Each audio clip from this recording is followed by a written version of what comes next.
Hoy nos corresponde estudiar el Salmo 53 y nos ponemos de pie para tener mayor reverencia, pues vamos a leer palabra de Dios. Verso del 1 al 6 dice el necio en su corazón, no hay Dios. Se han corrompido e hicieron abominable maldad. No hay quien haga el bien. Dios desde los cielos miró sobre los hijos de los hombres para ver si había algún entendido que buscara a Dios. Cada uno se había vuelto atrás, todos se habían corrompido, no hay quien haga lo bueno, no hay ni siquiera uno. No tienen conocimiento todos los que hacen iniquidad, que devoran a mi pueblo como si comiesen pan y a Dios no invocan. Allí se sobresaltaron de pavor donde no había miedo, porque Dios ha esparcido los huesos del que puso asedio contra ti. Los avergonzaste porque Dios los desechó. Oh, si saliera de Sión la salvación de Israel. Cuando Dios hiciere volver de la cautividad a su pueblo, se gozará Jacob y se alegrará Israel. Pueden tomar asiento, hermanos. Este salmo es parecido al Salmo 14, que también lo estudiamos. Pero algunos comentaristas dicen que este Salmo 53, aunque es parecido al 14, es como una versión revisada. No sé si entienden bien los términos. Una versión revisada de un libro, por ejemplo, es un libro que hayan sacado hace 20 años y el mismo autor está vivo y quiere hacer una revisión nueva, actualizada. Entonces, en el 2024 sale la versión revisada o la versión actualizada. ¿Entendimos eso? Más o menos. Entonces, el Salmo 14 y el Salmo 53 son parecidos, pero el 53 es como una versión revisada o una versión actualizada. Hay cosas diferentes en este Salmo que no hay en el Salmo 14, pero en sí el Salmo es el mismo. El Salmo habla de varios temas, pero quiero hoy sobre todo resaltar dos temas. Y quiero nomás enfatizar en dos frases de dos versículos de este Salmo, que para mí son temas muy fundamentales que todo cristiano debe de saber. Es decir, si usted como cristiano no sabe eso, le cuento que su cristianismo durará lo que dura una pila normal, ¿no? Se le va a acabar la cuerda muy fácil porque no tiene bien claro esos dos temas en su vida. Entonces, préstenme atención porque estos dos temas a usted y a mí nos van a ayudar. Tal vez hoy creerás que no es importante, pero tal vez mañana, pasado mañana, vas a saber lo importante de entender estos dos versículos. El primero de ellos está en el versículo 1, como comienza el Salmo. Dice el necio en su corazón, no hay Dios. Primero el Dios llama a todos aquellos que no creen en Dios, los llama ¿qué? Necios. Otra versión dice brutos, ignorantes. Otras versiones son más fuertes, ¿no? Entonces dejémoslo mejor el necio, ¿no? Necio es aquel que dice, no hay ¿qué? No hay Dios. Hoy yo creo que estamos viviendo tiempos muy difíciles. Yo sé lo que es vivir una niñez siendo cristiano, un adolescente siendo cristiano, un joven siendo cristiano. Pero le cuento que estos días son más difíciles que hace 20, 30 o 40 años atrás. ¿Por qué? Por las redes sociales. Yo le echo la culpa a eso, a las redes sociales. Hoy hay muchas personas que niegan a Dios, que rechazan la existencia de Dios. Y yo recuerdo años atrás, a nosotros nos enseñaban religión, ¿cierto? Nos enseñaban el cristianismo, lo importante de la Biblia. Ahorita Ya en los colegios esa materia ya desapareció. Aún hasta en los colegios hay profesores que se atreven a decir que no existe Dios, que es una bobada buscar de Dios. Y si vas a la universidad, peor. ¿Sí entiende? Casi todos los profesores universitarios son ateos. Y están enseñando una materia que no tiene nada que ver con Dios, pero te meten ¿qué? El ateísmo, ¿sí? Y hay muchos jóvenes que le comen ese cuento, esa carreta. Pero bueno, no hay que ir a una universidad para ver ateos, es sino abrir las redes sociales y usted se va a dar cuenta de que alrededor hay muchos ateos. Tal vez usted conoce a algún ateo. Yo conozco a varios, ¿no? ¿Qué nos dicen los ateos? Los ateos nos dicen, eso del cristianismo es puro cuento. Eso a usted lo están engañando, a usted le están lavando el cerebro. Es pura mentira. Y los ateos dicen y se atreven a decir, mira, yo hago lo malo, y toda la vida he hecho lo malo, lo que a mí me parezca, lo que a mí me plazca y no me ha pasado nada. Pero si ustedes se dieron el Salmo, dice el Señor que el Señor va a hacer temblar a esos ateos de miedo donde no hay miedo. ¿Sí me hago entender? Así Dios los va a tratar. Los ateos, y muy bueno este punto, porque este punto, como lo dije en la introducción, este punto es muy bueno que usted lo tenga claro, porque usted puede explicárselo a otro, o porque usted algún día va a necesitar estos argumentos.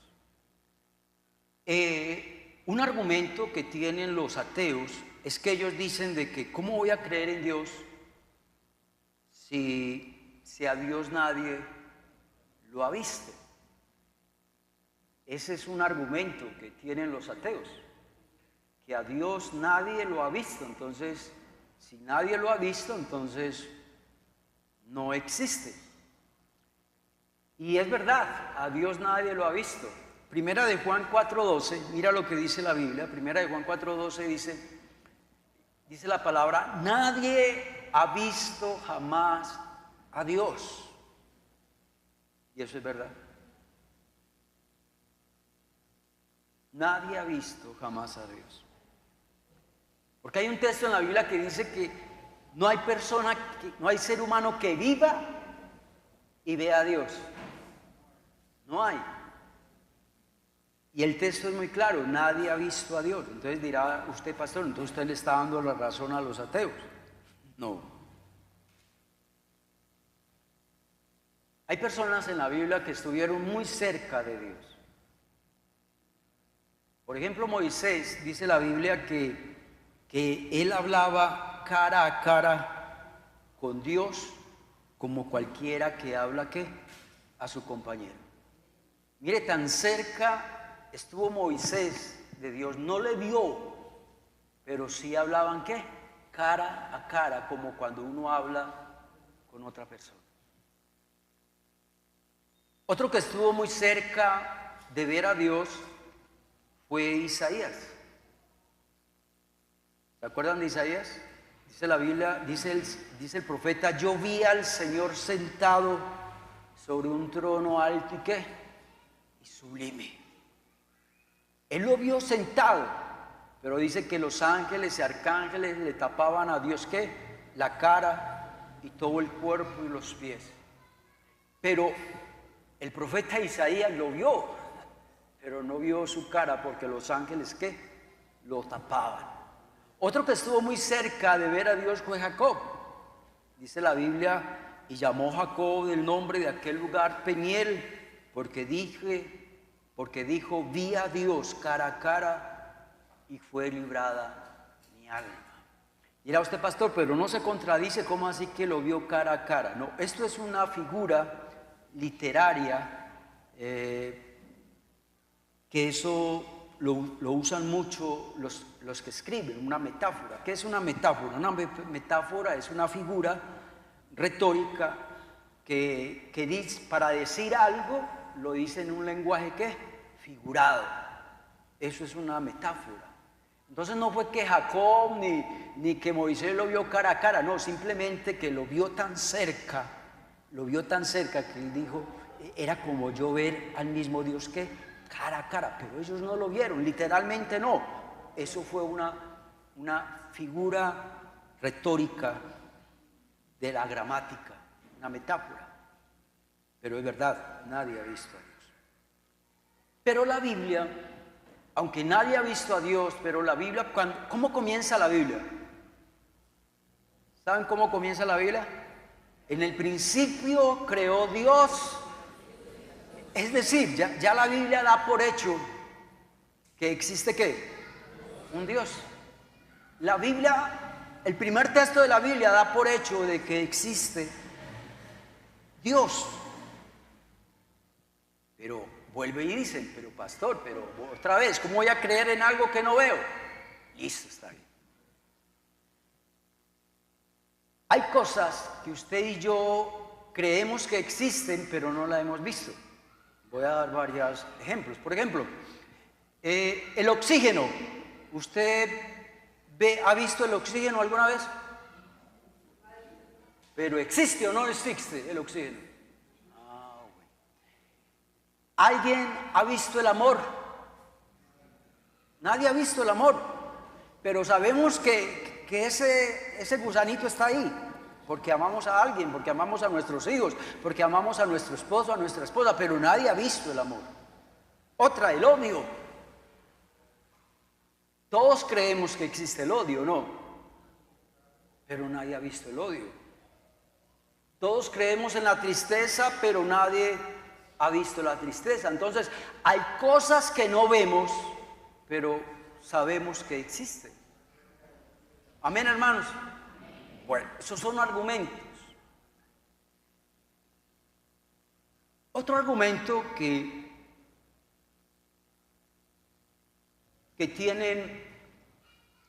nosotros debemos de tener muy claro cuando estamos hablando con un ateo, es el primer argumento que les di. Pero el otro argumento es que Dios muestra su poder, su grandeza en todo lo que Él creó.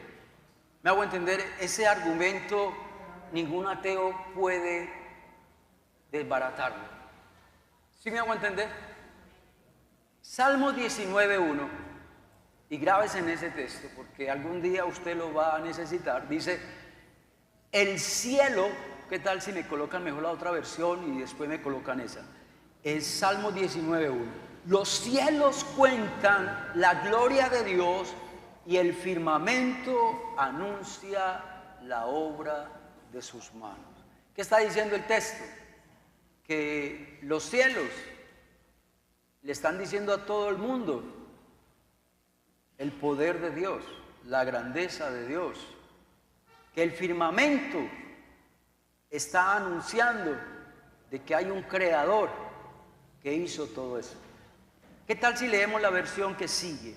El lenguaje sencillo. Dice, el cielo azul nos habla de la grandeza de Dios y de todo lo que Dios ¿qué? Ha hecho. Es decir, usted ve un árbol.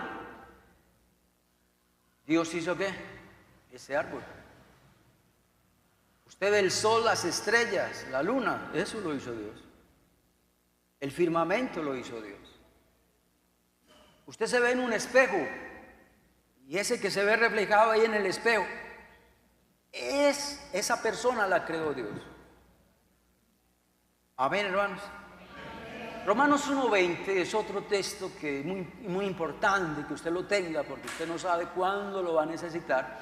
Dice, porque las cosas invisibles de Dios, su eterno poder, su deidad, se hacen claramente visibles desde la creación del mundo, siendo entendidas por medio de las cosas hechas, de modo que nadie tiene ¿qué? Excusa. ¿Qué está diciendo el texto? Que el poder de Dios, la grandeza de Dios se ve claramente visible en la creación del mundo. Cuando vemos las cosas que Dios creó, estamos viendo la grandeza y el poder de Dios. Cuando vemos la humanidad, los seres humanos vemos la grandeza de Dios. Y el texto está diciendo que los ateos no tienen ¿qué? Excusa. Nadie tiene excusa para decir no existe Dios, porque el texto está diciendo las cosas creadas nos muestran claramente de que sí existe ¿qué? Dios. Siempre he dado este ejemplo porque un profesor del seminario me lo dio y nunca se me olvida. Él decía, este reloj, ¿alguien lo creó? Ese reloj no se hizo solo. Alguien lo hizo. Una casa, por muy fea que sea, por muy mal fabricada que sea, esa casa la hizo alguien. Porque una casa por sí sola no se hace. Amén. Entonces nadie puede negar la existencia de Dios poniendo como excusa de que nadie ha visto ¿a qué? A Dios. Otra cosa linda, otro argumento para creer en Dios y debatir con un ateo es que el diseño de Dios es perfecto, es decir, la creación tiene un diseño perfecto. Un diseño perfecto. El orden de las cosas. Como un día se demora 24 horas. Como un mes dura 30 días. Como un minuto dura 60 segundos. El diseño, el orden, la perfección. El oxígeno que respiramos. ¿Usted sabía que el oxígeno que usted y yo respiramos es un oxígeno que tiene los componentes balanceados? Donde falte uno o donde uno esté más que otro, todos los seres humanos mueren. ¿Sí ven el orden? ¿Sí ven la perfección? Otra, el diseño, la belleza. Yo creo que todos anhelamos o nos gozamos cuando vamos al campo, ¿cierto que sea? Cuando estamos parados en una colina y vemos allá unas montañas hermosas, un río, cuando uno ve las vacas por allí, es una belleza. Eso lo creó Dios. Cuando usted ve un pajarito, casi todos los pajaritos son bonitos, ¿o no? Y usted ve un pajarito con unos colores perfectos, ¿o no? ¿Quién lo hizo? ¿Lo hizo quién? Lo hizo Dios. Eso no se creó por sí solo. O cuando usted crea algo, le sale feo, le sale malo, le sale no muy bonito, ¿no? Cuando un niño empieza a dibujar, es que a papá y a mamá, todos los que han sido profesores yo creo que se han dado cuenta de eso, que muestran a un papá como una cucarachita, como un gusanito y que ese es el papá. ¿Sí me entienden? Ah, ya, es que nosotros creamos cosas feas. Pero cuando uno ve la creación, uno dice Dios dedicó tiempo para crear un pájaro, para crear un animal. Las cebras son hermosas, las jirafas son hermosas, los leones cachorros son preciosos. Todo eso habla de la grandeza y el poder de Dios. ¿Cuánto le dan gloria a Dios? Amén.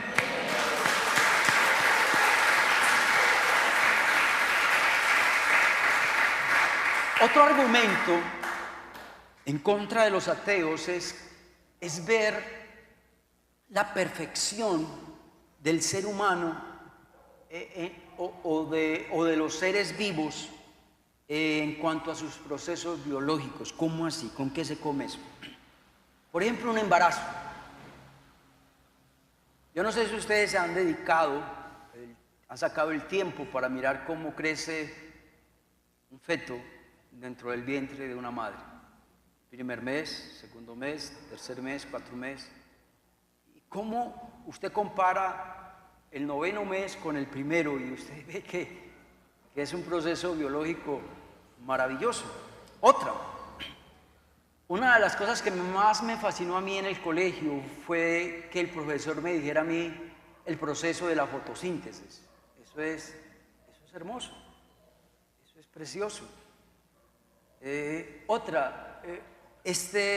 Cómo el ser humano respira, cómo no es solamente nariz, es que uno cree que para respirar solamente se necesita la nariz.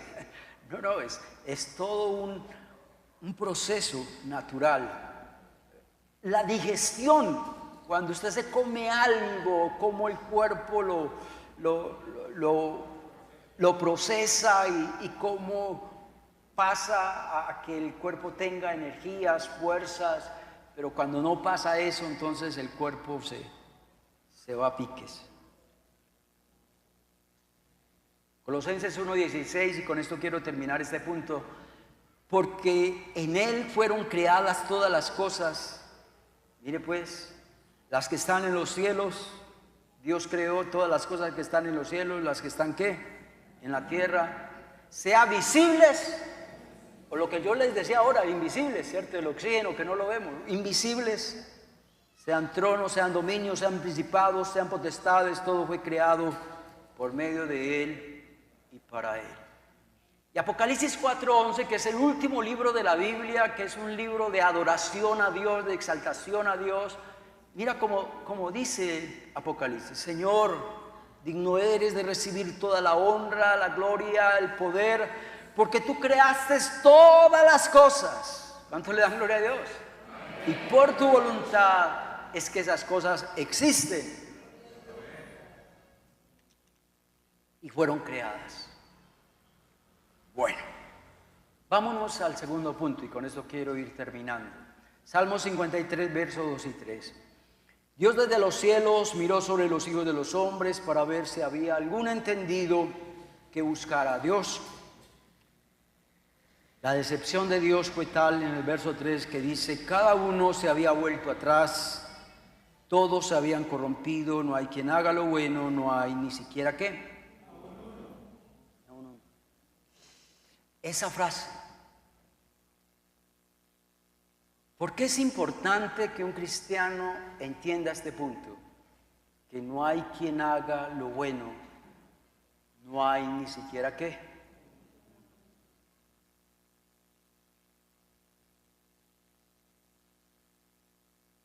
Yo llevo casi 30 años como pastor y me ha tocado ver a muchos apartarse de los caminos de Dios, que porque vieron un mal testimonio en un hermano, en un líder o en un pastor. No. Si usted hace eso es porque usted no ha entendido ese texto. Que Dios miró entre todos los seres humanos a ver si había algún entendido que se apartara del pecado y que nunca pecara. Pero, ¿cuál fue la conclusión que sacó Dios? No hay quien haga lo bueno, no hay ni siquiera uno. Y sabe, esa frase se aplica a todo. Usted tiene esposo o esposa, esa frase se aplica a su esposo y a su esposa. Hoy, ¿por qué se divorcian las personas, las parejas? ¿Que porque él le falló o porque ella le falló? Usted no ha entendido ese texto. No hay quien haga lo bueno, no hay ni aún uno. Hay padres que se decepcionan de sus hijos, lo echan a la calle, pero cuando un padre hace eso es porque no ha entendido eso. No hay quien haga lo bueno, no hay ni aún uno. Cuando usted está en un trabajo y usted ve que su patrón es un cascarrabias, que es un injusto, es porque usted no ha entendido eso. Usted no va a encontrar un patrón que haga todo lo bueno, que haga todo perfecto. Y dice el Señor, no hay ni uno sobre la tierra.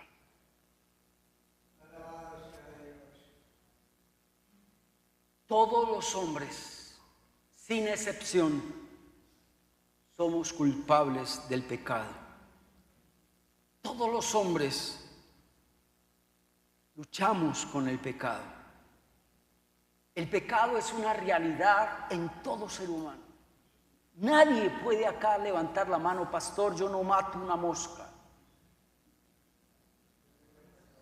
Mentira. Esa palabra es una verdad, esa frase es una verdad, esa frase es una realidad. Todos luchamos ¿con qué? Con el pecado. Todos estamos en esa condición de pecado. Todos cometemos pecado. Todos cometemos injusticia y también sabemos que por ese pecado y por esa injusticia va a venir la ira de Dios. Yo no estoy negando eso, de que tras de todo pecado viene la ira de Dios y esa persona que no se arrepiente. Pero que el pecado es una verdad, es una realidad, aún entre nosotros los cristianos. Jesucristo, uno de los apóstoles de Jesús lo dijo, primera de Juan 2:1, hijitos, si habéis pecado, abogado tenemos para con el Padre, a Jesucristo el justo. Aquí el apóstol Pablo no está hablando a personas que nunca van a pecar, no, el apóstol Juan sabía que los cristianos, aunque buscamos de Dios, luchamos ¿con qué? Con el pecado. Amén, hermanos. Solo que hay una solución a ese pecado. Dios perdona. Amén. Pero Dios también restaura. ¿Se acuerdan? Que el Señor lo dice allí en 2 de Corintios 5:17. El que está en Cristo, nueva criatura es. Es decir, hay un problema del pecado. Todos luchamos con ese problema del pecado. Pero hay una solución. 2 de Corintios 5:17 dice que los que están en Cristo, nueva criatura es, que las cosas viejas pasaron y aquí todas son hechas nuevas. ¿Qué significa eso? Que Dios restaura, que Dios cambia. Y eso es verdad. Aquí hay muchos que toda la vida tiraron vicios, que eran alcohólicos, que eran adúlteros y ahora ya no lo son. Ahora ya no lo son. Entonces son unas nuevas ¿qué? Criaturas.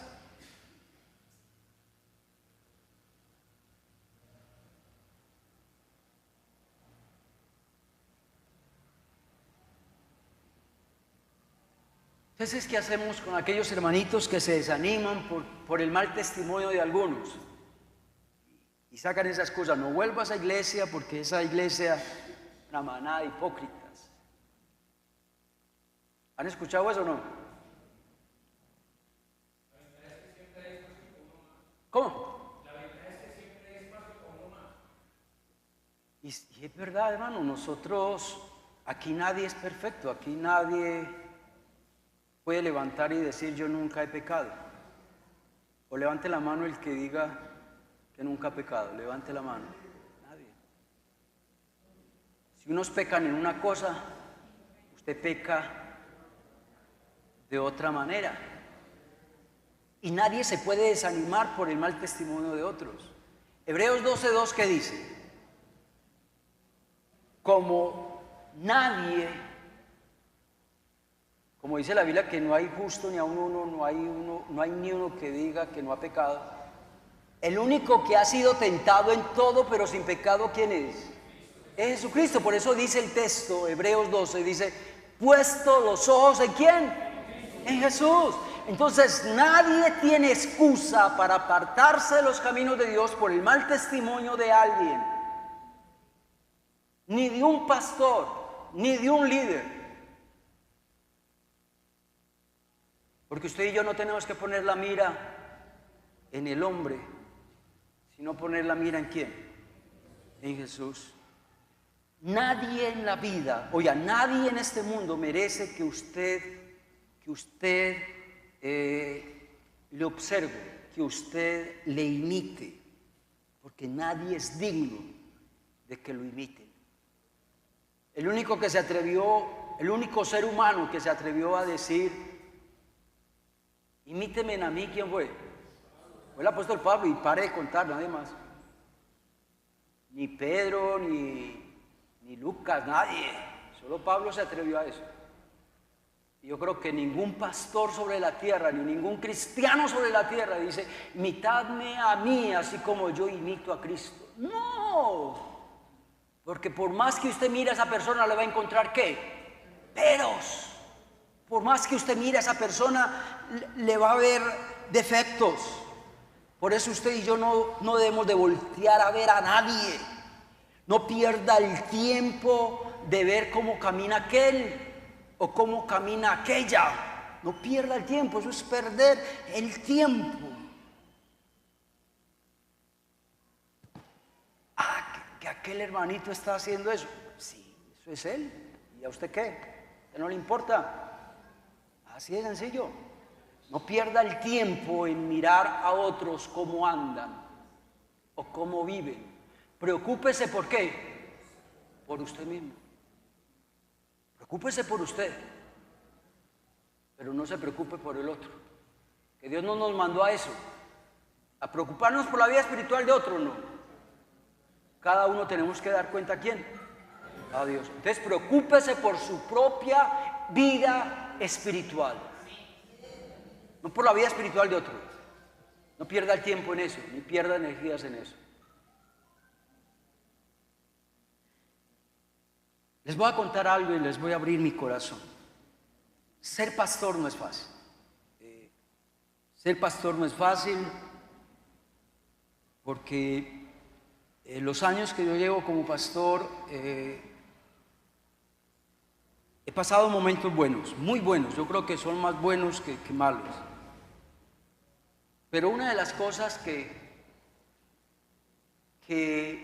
me ha afligido a mí, que ha afligido a mi esposa, a mis hijas, es que las personas ponen la mira en el pastor. Y el texto está diciendo, no pongan la mira en quién, en el pastor, pongan la mira en quién, en Jesús. Yo como pastor siempre me voy a equivocar. Yo como pastor algún día voy a cometer una injusticia con usted. Por eso no pongan la mira en mí. Porque yo algún día voy a fallar. Si no fallo en una cosa, voy a fallar en otra. Entonces no pongan la mira en el pastor. No pongan la mira en la esposa del pastor. No ponga la mira en los hijos del pastor, en las hijas del pastor. Aquí el pastor soy yo. No es mi esposa, ni tampoco el pastor de esta iglesia son mis hijas. Como para que usted ponga la mira en mis hijas. ¿Me hago entender? El que firmó el contrato, un contrato de trabajo en la Manuel fui yo. No mi esposa, ni mis hijas. Porque hay miembros de las iglesias que ponen la mira aún hasta en la suegra del pastor. Gracias a Dios que mi suegra no viene acá, pero donde mi suegra viniera acá también pondrían la mira en la suegra del pastor. Aquí pone, no solo aquí, en todas las iglesias ponen la mira aún en la mamá y en el papá del pastor. Y mi papá y mi mamá, ¿qué tienen que ver en esto? ¿Cierto? Y yo digo que si el pastor tuviera un perro, hasta pondrían la mira en el perro del pastor. Hay hermanos que hasta ponen la mira es que en los sobrinos del pastor. ¿Y qué cuento de eso? Son mis sobrinos, son mis sobrinas. Ellas no tienen nada que ver conmigo. No hay justo ni aun uno. Grábese eso. Pero hay hermanos que dicen, no, me voy de la iglesia por eso.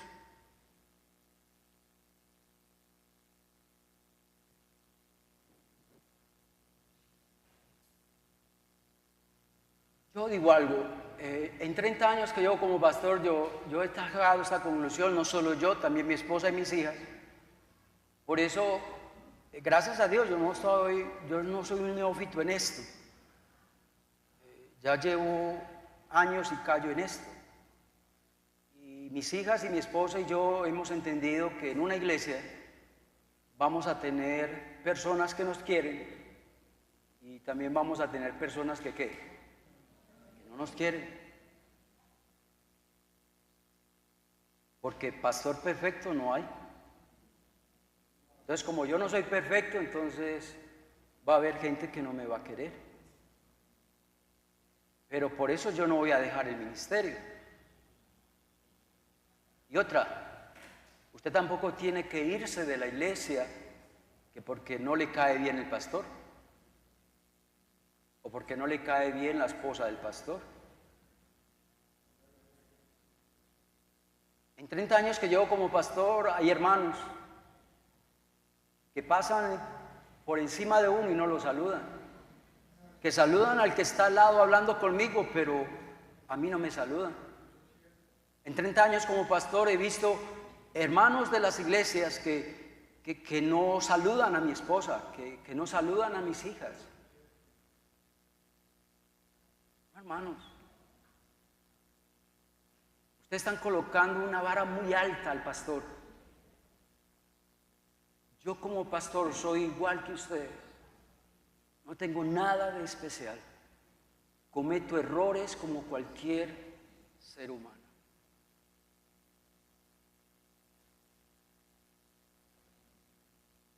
Hay ovejas que se van de la iglesia que porque el pastor las exhortó, porque el pastor les llamó la atención. Bueno, pero entonces yo también me preguntaba en esos días, ¿y cuántas veces el patrón te ha exhortado, te ha regañado? ¿Y usted por qué no se va al trabajo? Dígame.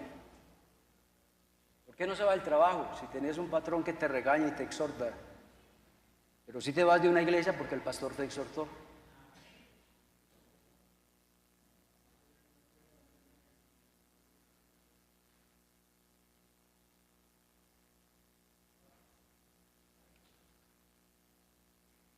No hay quien haga lo bueno. No hay ni siquiera ¿qué? Uno.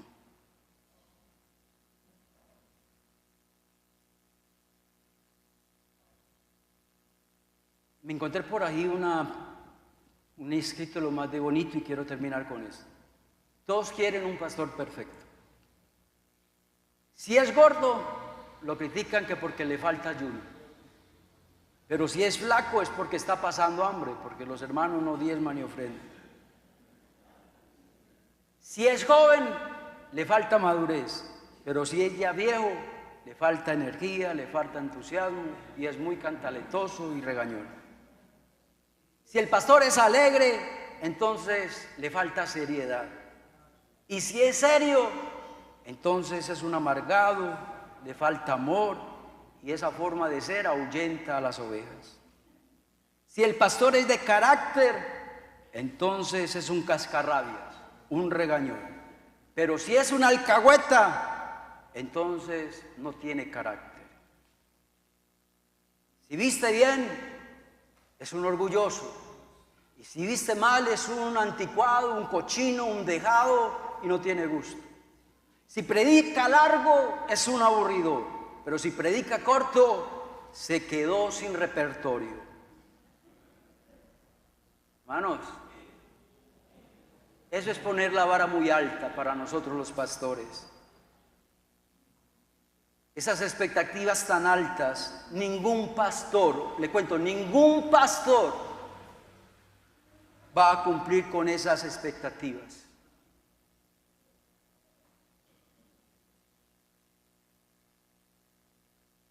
Ojalá usted no haya venido a esta iglesia por el pastor, ni tampoco se vaya de esta iglesia por el pastor. No ponga la mira en otros. Ponga la mira en usted, a ver si está caminando y corriendo bien.